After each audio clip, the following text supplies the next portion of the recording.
Today, we delve into lesser-known but critical events from the time of the American Revolution, specifically the battles in what was then the American Northwest, encompassing areas of modern-day Illinois and Indiana. These campaigns were led by General George Rogers Clark, often referred to as the Hannibal of the West, the Washington of the West, and the father of Louisville. In this episode, we'll explore Clark's strategic attacks on British outposts at Kaskaskia and Vincennes, which played pivotal roles in disrupting British efforts to supply Native American tribes with arms and ammunition. These supplies were used to launch raids against settlers in Kentucky, Pennsylvania, and Virginia during the Revolutionary War. To guide this narrative, we will reference historical sketches of Kentucky by Lewis Collins, published in 1848. Clark's campaign, often considered one of the most daring of the Revolutionary War, highlights both triumphs and hardships. His efforts are more appropriately placed in the context of United States history than solely that of Kentucky, but they bear immense significance for the region. During his time in Kentucky in the summer of 1776, Clark conducted a comprehensive survey of the Western Territories. His military insight identified British-held northwestern posts as critical sources of arms and supplies for Native American groups engaging in raids on frontier settlements. Recognizing these outposts as the root cause of continued violence, Clark devised an ambitious plan to neutralize the threat. Although the Revolutionary War was predominantly concentrated in the East, these remote western posts were of paramount importance to Kentucky's security. Clark presented his plan to Virginia's executive leadership, emphasizing its strategic value. Despite the state's limited resources, he secured modest support in the form of men and supplies for the expedition. Undeterred by these limitations, Clark launched his campaign with the determination and resourcefulness that would define his legacy. His victories at Kaskaskia in July 1778 and Vincennes in February 1779 not only disrupted British influence in the region, but also secured American control over the Northwest Territory, shaping the future of the United States. A small contingent of state troops was provided by Virginia, and a few scouts and guides joined from Kentucky. With secrecy and speed that could rival even Napoleon in his prime, George Rogers Clark embarked on his daring campaign. Descending the Ohio River in boats, he stopped at the Falls of the Ohio, present-day Louisville, and left behind 13 families, who had accompanied him from Pittsburgh as settlers. These families laid the foundation of what would become the city of Louisville. Continuing downriver, Clark disembarked his troops about 60 miles above the river's mouth. From there, he led his men through an uncharted wilderness, marching on foot to Kaskaskia. His approach was so swift and unexpected that it took the British garrison, led by Colonel Roch de Blair, completely by surprise. The British forces, though capable of repelling Clark's small force had they been warned, surrendered without a fight in what was one of the most remarkable surprises in military history. After securing Kaskaskia, Clark sent the captured British soldiers to Virginia and focused on winning over the local French-speaking population, who willingly accepted the new American authority. Meanwhile, a new threat loomed from Vincennes. Governor Henry Hamilton, commanding British forces in the Northwest, had spent the fall of 1778 organizing a large army of Native American allies. His goal was to crush Clark's forces, devastate Kentucky, and even target Fort Pitt. However, the onset of winter delayed his campaign, so he instead used his native allies to raid frontier settlements in Pennsylvania and Virginia, with plans to launch a major offensive in the spring. Clark, stationed at Kaskaskia, was well aware of the precariousness of his position. He relied on spies to gather intelligence on Hamilton's movements. When he learned that Hamilton's native allies had disbanded for the winter and that the British governor remained at Vincennes with only regular troops, Clark decided to act. The journey to Vincennes was long and arduous, through untamed wilderness and flooded plains. Despite having only 130 men and facing scant supplies, Clark's leadership and determination inspired his troops. Carrying what little they had on their backs, they braved the harsh winter and set out on the perilous march. The expedition faced extreme challenges. The route traversed the waterlogged lands of Illinois. Provisions ran out, guides lost their way, and morale wavered. Even the bravest of Clark's men occasionally despaired. Yet they pressed on, emerging at last from the drowned lands to catch Vincennes completely off guard. As with Kaskaskia, the element of surprise worked in Clark's favor. The British garrison, along with Governor Hamilton, surrendered, and they were sent to Virginia as prisoners. The local French population and surrounding Native American tribes, impressed by Clark's success, largely submitted to the new American authority. Some tribes even allied themselves with the Americans. The entire region came under Virginia's control, and a regiment of state troops was dispatched to secure the territory. A portion of these forces were stationed permanently at Louisville, where Clark established a headquarters and oversaw the construction of a fort. The year 1779 saw three notable events in Kentucky: the construction of a solitary blockhouse by Robert Patterson at what would become Lexington, the ill-fated expedition of Colonel John Bowman against the Indian town of Chillicothe, and the passage of Kentucky's celebrated land law by the Virginia legislature. Bowman's expedition, despite careful planning and initial success, ended in failure due to hesitation and poor leadership at a critical moment. Although Kentucky's settlers proved courageous and resourceful, this campaign underscored the harsh realities of frontier warfare during the Revolutionary War. Logan's division, left unsupported by Bowman, was forced to retreat in disorder back to the main column, leading to a general rout. The situation was salvaged only by the courageous actions of some subordinate officers who mounted a horseback charge to cover the retreat. Despite their bravery, the expedition ended in failure, unexpected and humiliating. Regarding the land law of 1779, it was well-intentioned, particularly in its provisions for settlements and preemptions, which were both fair and generous. However, its fatal flaw lay in Virginia's decision not to fund a systematic survey of the land at the government's expense, dividing it into standardized sections, as is done today by the United States. Instead, each holder of a warrant was allowed to select and survey their parcel of land at their own expense. This process required precise and specific descriptions, an impossible task for many early pioneers like Daniel Boone and Simon Kenton. Any vague or poorly described claims were declared null and void, resulting in countless disputes and lawsuits. This disorganized system led to overlapping claims and survey errors, creating immense frustration and legal conflicts that plagued the region for decades. Despite these difficulties, the law triggered a massive wave of immigration to Kentucky. By 1779, the hunters of elk and buffalo were replaced by land speculators eager to claim the richest sections of territory. They braved Indian attacks and the hardships of frontier life in their pursuit. Surveyor tools became as common as rifles in the wilderness, as settlers rushed to secure patents. Indian hostilities were a constant threat during this period, but became secondary to the settlers' relentless quest for land. The year 1780 was notable for a surge in immigration to Kentucky and for intensified Native American resistance. British Colonel Henry Byrd, leading a combined force of Native Americans and British soldiers, launched a formidable expedition that introduced the use of cannons against Kentucky forts for the first time. The Ruddles and Martin stations were completely destroyed and their garrisons captured. However, the campaign was cut short due to the impatience of Byrd's native allies, forcing him to withdraw before achieving broader objectives. In retaliation for Byrd's spring offensive, Colonel George Rogers Clark led a counteroffensive in the fall. Supported by Kentucky militias, he invaded the Ohio Territory, defeated the native forces in a pitched battle, and destroyed their villages and cornfields with ruthless efficiency. This campaign demonstrated Clark's determination to suppress native resistance and secure the region for American settlers. By November 1780, Kentucky was divided into 3 counties: Fayette, Lincoln, and Jefferson. These counties established courts to handle local governance, including monthly county courts and quarterly courts for common law and chancery cases.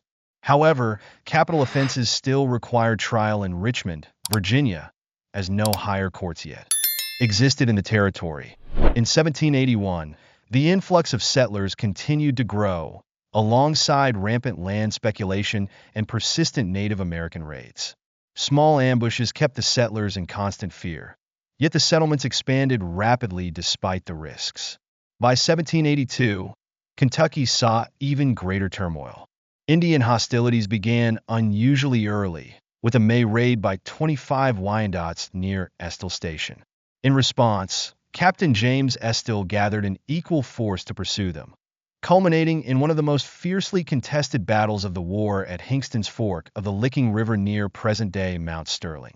The two sides, separated by a creek, engaged in an hours-long standoff from behind trees and logs, exchanging deadly fire at close range. About one-third of each force fell during the combat. Seeking to end the stalemate, Estill ordered Lieutenant Miller to lead 6 men in a flanking maneuver. However, before Miller could execute his orders, the Wyandotte commander, recognizing the division of Estill's forces, made a decisive move. With rapid tactical insight reminiscent of Napoleon's battlefield strategies, he crossed the creek with his entire force and overwhelmed Estill's now weakened position. This bold decision by Captain Estill was carried out with remarkable determination and courage. However, after a desperate struggle, his forces were overpowered and driven from the field with heavy casualties. Estill himself, along with nearly all his officers, was killed in the battle. Though the Kentuckians inflicted equal losses on their enemy, it was a hollow consolation. The battle, a striking demonstration of the military acumen of the Wyandotte commander, remains a poignant chapter in Kentucky's history. Though small in scale, the engagement showcased an exquisite application of military tactics in miniature. At the time, it caused a significant stir, far exceeding its strategic importance, and was quickly followed by a series of harrowing attacks from the same adversaries. One such skirmish involved 20 Wyandotte warriors who encountered Captain Holder and his force of 17 Kentuckians near the Upper Blue Licks. Despite their valiant efforts, Holder's party was defeated, suffering casualties. Yet, these small clashes were merely the precursor to a larger storm. In August, a formidable force of 500 warriors from various northwestern tribes moved silently and swiftly through northern Kentucky, arriving unexpectedly at Bryan Station. Their sudden appearance was as if they had risen from the earth itself. Despite being caught off guard, the garrison at Bryan Station responded with remarkable composure and ingenuity. The women of the fort, displaying extraordinary courage, secured water from a nearby spring under enemy fire, ensuring the survival of the defenders. 2 members of the garrison managed to break through the Indian lines and spread the alarm to nearby settlements.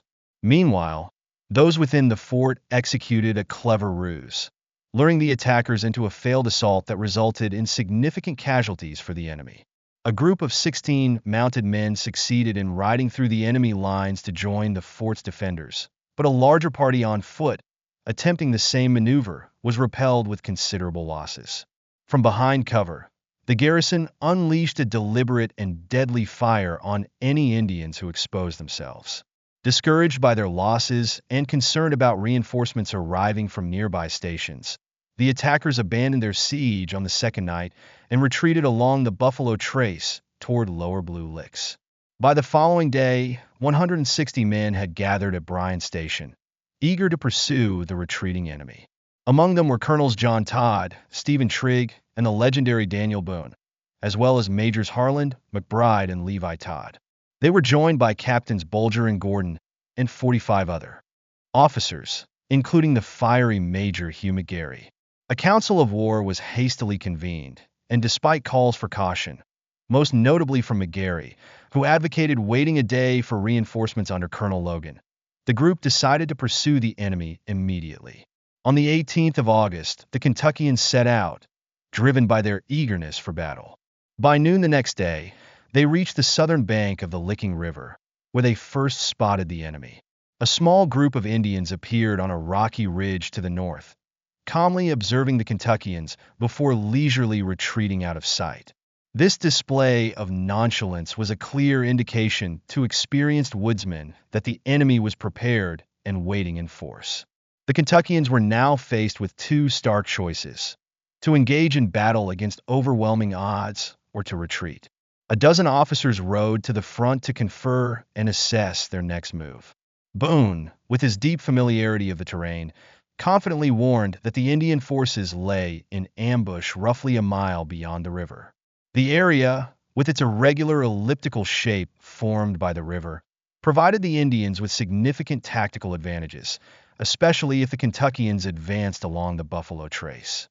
Boone recommended either retreating to join Colonel Logan's reinforcements or dividing their force to launch a flanking attack on the enemy's presumed position. However, the deliberation was abruptly interrupted by Major Hugh McGarry, who spurred his horse into the river, waving his hat and shouting, "Let all who are not cowards follow me." The taunt struck deeply. Unable to bear the insult, the Kentuckians surged forward, crossing the river in a chaotic rush. The horsemen scrambled to be the first across, while the footmen struggled to keep pace. Discipline gave way to fervor, and the troops pressed onward in disorder, eager to engage their hidden foe. McGarry led the vanguard, closely followed by Boone, Harland, and McBride. Suddenly, a withering volley of gunfire erupted from the front. The Kentuckians halted, attempting to find cover and return fire. The rocky ridge ahead offered no protection, and as the center and rear hurried forward to support the vanguard, they too came under fire from the ravines on both flanks. The Indian forces, skillfully concealed, exploited the terrain to deadly effect. The Kentuckians, exposed and unable to form coherent ranks, suffered heavy losses.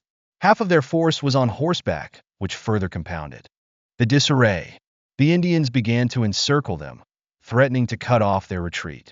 The rear guard fell back to prevent this, followed by the center and vanguard. The retreat soon turned into a total rout, with the Indians pressing the pursuit relentlessly. The battle claimed the lives of many notable leaders, including Colonels Todd, Trigg, and Majors Harland and McBride, along with Captains Bolger and Gordon. McGarry, despite leading the charge and being deeply involved in the fighting, emerged unscathed. In total, about 60 Kentuckians were killed in the battle or during the pursuit, and 7 were taken prisoner. The number of wounded remains unknown. Survivors began arriving at Bryan Station that night, where they were met by Colonel Logan, who had assembled 450 reinforcements. Logan stayed at Bryan Station until the last of the survivors arrived. He then led his men to the battlefield, where the bodies of the dead were collected and buried. After confirming that the Indian forces had crossed the Ohio River and were beyond reach, Logan returned to Bryan Station and disbanded his troops. Despite the devastating loss at the Battle of Blue Licks, Kentucky's frontier warriors adhered to a tradition of retaliation. Colonel George Rogers Clark, stationed at Louisville, called for an offensive against the Indian villages in Ohio. He rallied 1,000 riflemen, including Kentucky militia, and led a campaign deep into enemy territory. Finding no resistance, Clark's forces destroyed villages, burned crops, and left the region in ruins.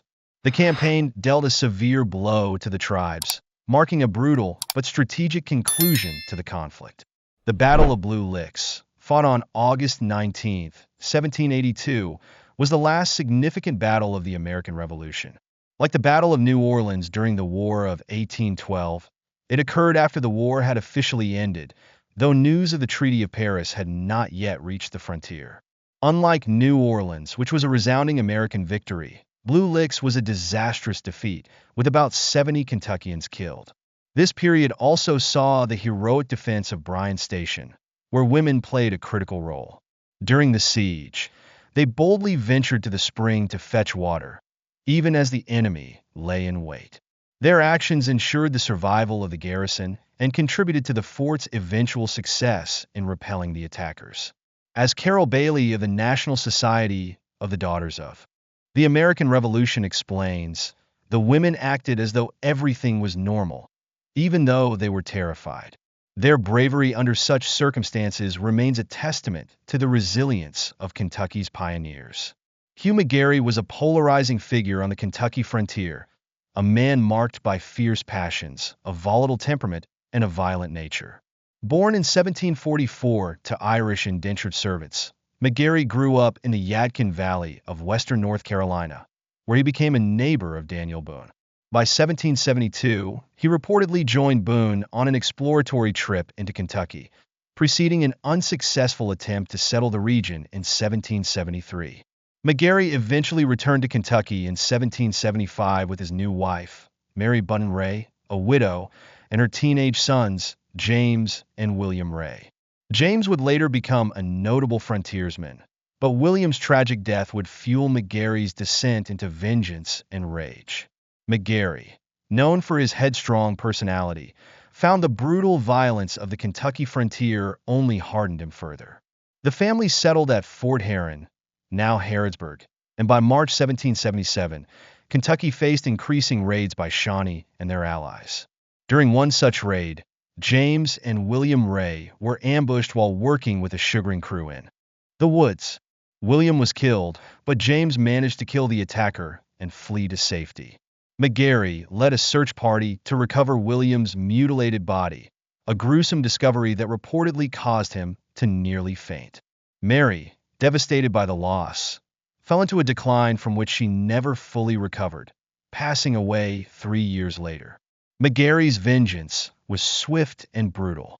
When a raiding party attacked Fort Heron, and one of the slain attackers was found wearing William's hunting shirt, McGary hacked the body to pieces and fed it to his dogs, an act shocking even by the harsh standards of frontier warfare. This event, coupled with his tempestuous personality, earned McGary a controversial reputation. Gossip at the time suggested that during Mary's illness, McGary sought the company of other women and was haunted by visions of William's ghost. After Mary's death, McGary married Katie Yoakum, but the marriage was tumultuous, marked by frequent public arguments. McGary's notoriety extended beyond his personal life.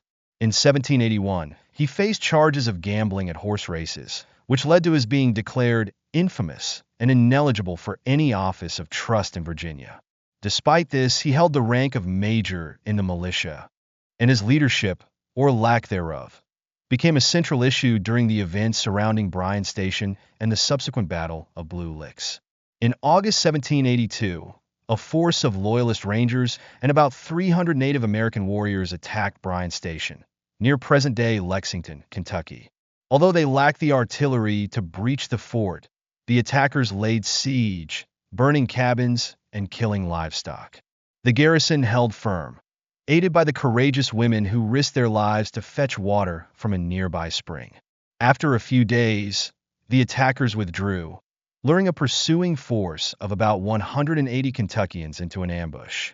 McGary's role in the ill-fated pursuit remains contentious. During a council of war, he initially advised caution, advocating for reinforcements from Colonel Benjamin Logan, who was on his way with additional troops. However, McGary's reluctance drew accusations of cowardice from Colonel John Todd, inflaming McGary's pride. As the Kentuckians reached the Licking River on August 19th, Daniel Boone warned that the enemy's trail appeared too obvious, a classic sign of a trap. Yet McGary, driven by wounded pride, dismissed these warnings, declaring, "We have enough force to whip all the Indians we find." He insulted Boone, accusing him of cowardice. Boone, deeply offended, retorted with uncharacteristic anger, "No man before has ever dared to call me a coward." McGary spurred his horse across the river, shouting, "Let them that ain't cowards follow me."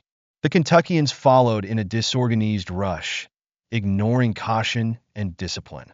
As Boone predicted, the enemy lay in wait. The ambush was devastating. Native forces opened fire from concealed positions, inflicting heavy casualties. The Kentuckians, outmaneuvered and unable to form ranks, were routed.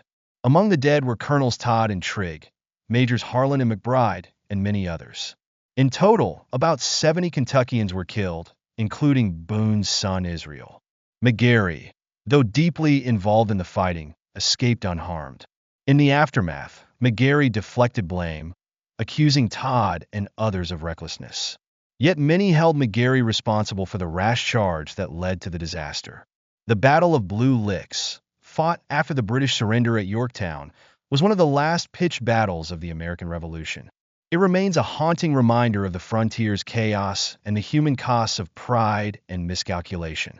George Rogers Clark, stationed in Louisville, later led a retaliatory campaign into Ohio, destroying native villages and crops in a harsh but strategic effort to secure the frontier. While Clark's achievements were pivotal, his later struggles, including issues with alcoholism, shadowed his legacy. Nevertheless, his early successes, alongside the contributions of figures like Boone, helped shape the westward expansion of the United States.